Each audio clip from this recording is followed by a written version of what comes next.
I'm the bishop. I'm that bishop. He says, how, what do you mean? You're a Jew, you're a Yid. How could that be you?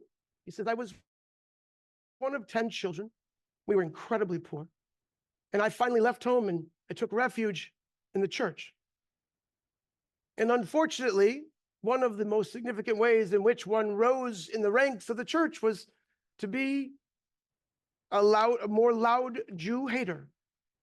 And I was really good at it because I knew my people.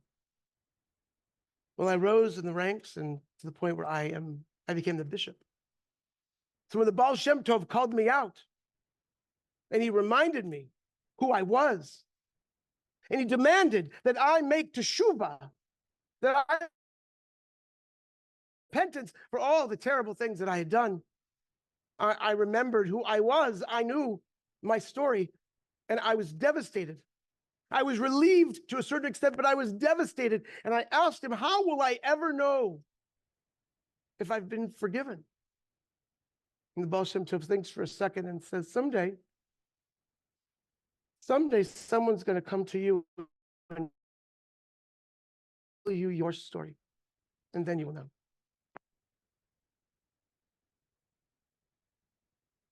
I wanted to share this story with you because it describes the reality of Jewish life for 2,000 years. It is so easy. It is, frankly, desirable. It is what we would prefer to live in a time and live in an age in which we believe all that is behind us. As one of my children said to me yesterday, feels like for millennials, the Holocaust is like slavery. It's ancient news. It's so in the past, it has no bearing on our lives today. As we know, October 7th arrived to remind us that the more things change, the more they stay the same. So the question is, how do we live in our world, in our life today, post October 7th? That is the question. That's what's been keeping me up at night. I probably listen to too many podcasts. I probably read too much literature on the subject. Yesterday, I listened to a podcast that was about two survivors from the Nova massacre, an Ethiopian Israeli woman and a Bedouin Muslim man. The Bedouin Muslim man was a security guard, and she was a participant at the festival. And somehow, technology has been able to take their GPS coordinates combined with any video or audio that came with, that they were able to capture while they were surviving, barely, on October 7th at the Nova Festival. And AI has now built a video set of images that can then be watched through a set of VR, virtual reality goggles. That description of what they endured was enough to set a fire in me that as I stood there last night for Kol Nidrei, closed my eyes, the flashbacks were so powerful. I say this to you because I don't know where you are on the spectrum of thinking about, being worried about, losing sleep over October 7th, but I think that if we are not losing a little bit of sleep after October 7th, we are not paying attention. And the teshuvah that I want to encourage us all to engage in is a turning towards the reality that despite may think about the present Israeli government, despite its policies with regard to settlements, despite where you fall on the spectrum of calling Israel apartheid or colonialist or white, Israel is still the country 90% of its residents come from refugees. Israel is first and foremost a refugee project. And when we forget that, we forget it to our danger, to our endangerment.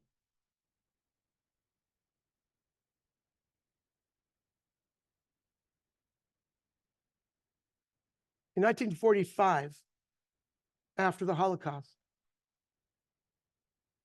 there were 250,000 Jewish displaced people in displaced persons camps that for more than 3 years, if you can imagine, lived in displaced persons camps that were just previously Bergen-Belsen, Majdanek, Auschwitz. And by 1945, even with the full knowledge, even with the US Congress's full knowledge of all the horrors that had taken place in the concentration camps during the Holocaust, with 6 million Jews killed, the US borders were closed. Those 250,000 people literally had no place else to go. And over the next 10 years, the 900,000 Jews in Arab countries who were being kicked out of their countries, they had no place else to go. America's borders, Canada's borders, Australia's borders, South Africa's borders, Brazil's borders, all of the borders were closed. Did you know that in 1948, Baghdad was 25% Jewish? Today, New York City is 10% Jewish, and it's the most Jewish city in the country. 25% Jewish. In 1952, it was 0% Jewish. Not because the Baghdadi Jews who had lived there for 1,000 years believed that property values were better in Palestine or Israel. It was because they had nowhere else to go. And so I wonder how people claiming that the question of Israel's right to exist is a valid question, I wonder what they mean about those million people, more than a million people. This is a nothing for the 450,000 Jews that also had run, because they had no place else to go, from 1890 up through 1920 up through 1945. What is the world saying? We've heard that some of these students and faculty and people around the country and the world who are saying Israel doesn't have a right to exist, they also somehow crazily, strangely say that the Jews should go back. More often than not, what do they say? They should go back to Poland. Before the Holocaust, there were 4 million Jews living in Poland. At the end of the Holocaust, there were 400,000. 90% of the Jewish population. The truth is, the Allies won World War II. The Jews lost the Holocaust.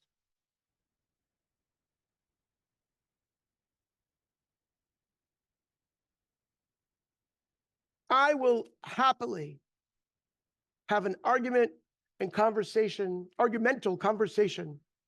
engage in conversation with anybody about the quality of Israeli governance, along with American governance, along with Canadian governance.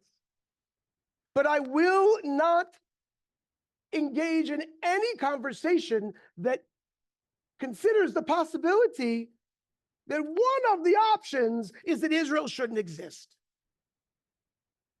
First of all, it's intellectually dishonest.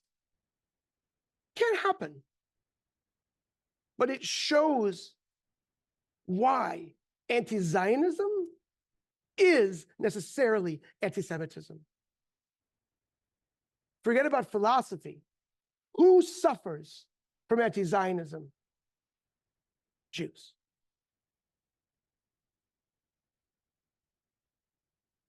The reality of the Jewish situation in the world, for the vast majority of our experience as modern people, was October 7th.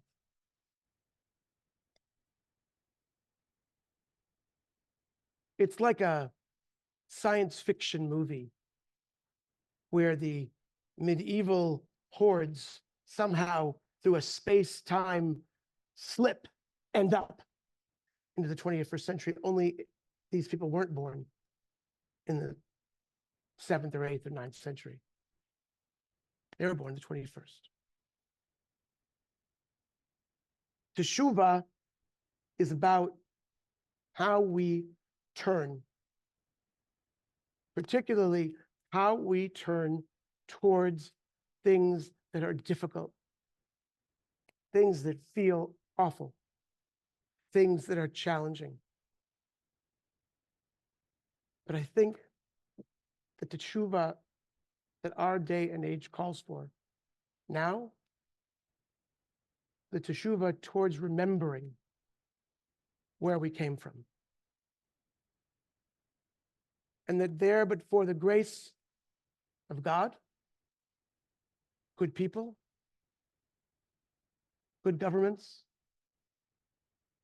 the United Nations for a moment, the English for a moment, the Americans for a moment, or many moments, we wouldn't be here.